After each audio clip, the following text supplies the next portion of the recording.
Samedi matin, dans un cimetière, fouiller dans les tombes et tout ça, qu'est-ce que vous cherchez? Les gens ont tendance à croire que quand les morts sont morts, c'est fini. Il y a les esprits qui sont là, il y a tout qui est là. Et même pour réussir dans la vie, souvent la base c'est le cimetière. Mais on ne comprend pas. Souvent on vient pour chercher des trucs qui peuvent porter dans la société même. Ça dépend comment tu vas l'employer, quoi. Les trucs, c'est-à-dire? Tout ce qui sert peut-être de mort, l'habillement, même la poussière, la poussière d'un tombeau, tout ça, ça sert.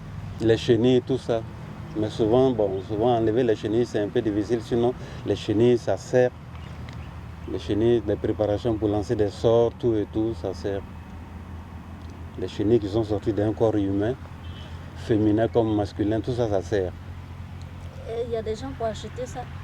Justement, s'il n'y en avait pas des gens, peut-être qu'on n'allait pas se lancer dedans. Il y a plein de gens qui veulent ça. Des trucs mystiques, tout ça. Une chenille coûte combien? Bon, minimum 30 000, une chenille. Une chenille, 30 000 minimum. Sinon, si tu as beaucoup de clients, que tu as beaucoup de chenilles, mais ça te fait de l'argent.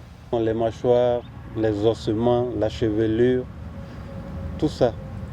Même la tenue, le tissu blanc qui enveloppe le corps, tout ça, ça sert. Donc même mort, l'homme peut servir? Plus mort même que vivant. Parce que si tu te réfères même, les prières, tout ça là, on imite les morts. Les fétiches, on imite les morts. Tout ce que nous faisons dans ce monde-là, c'est imiter ceux qui nous ont précédés. Non, c'est dit qu'il est déjà mort, c'est fini et tout ça.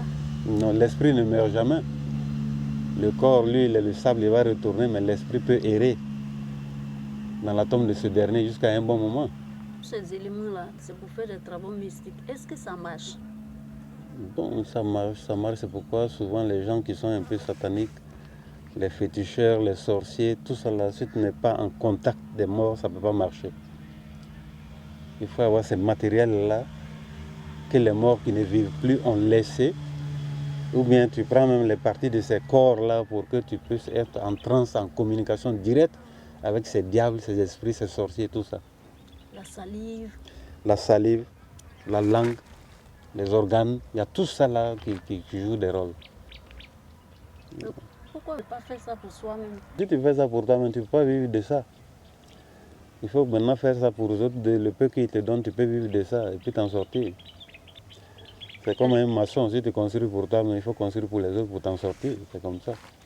Souvent, les gens demandent, il y a les gens qui demandent, qui viennent, qui demandent.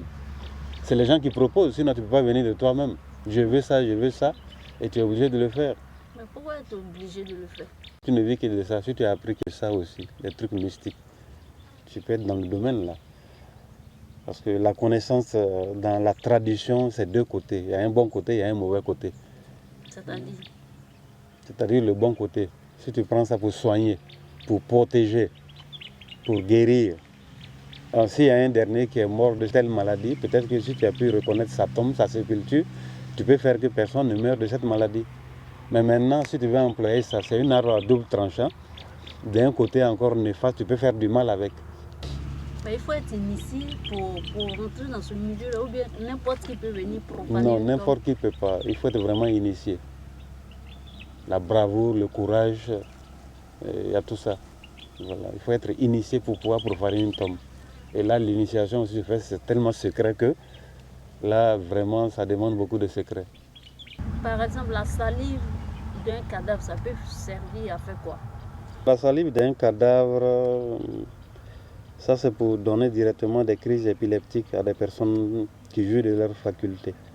Lancer un sort à une personne, afin que la personne soit atteinte des crises épileptiques.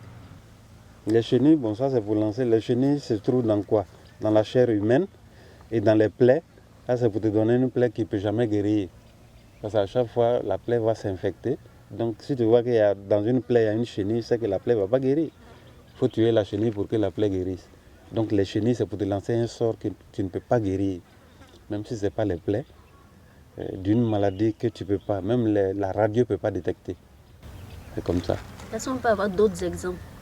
La langue, les organes, ça peut faire du bien, ça peut faire du mauvais. Là, on a dit pour la salive, ça peut donner une crise épileptique. Est-ce que ça peut te faire du bien encore? Oui, la salive peut donner du bien.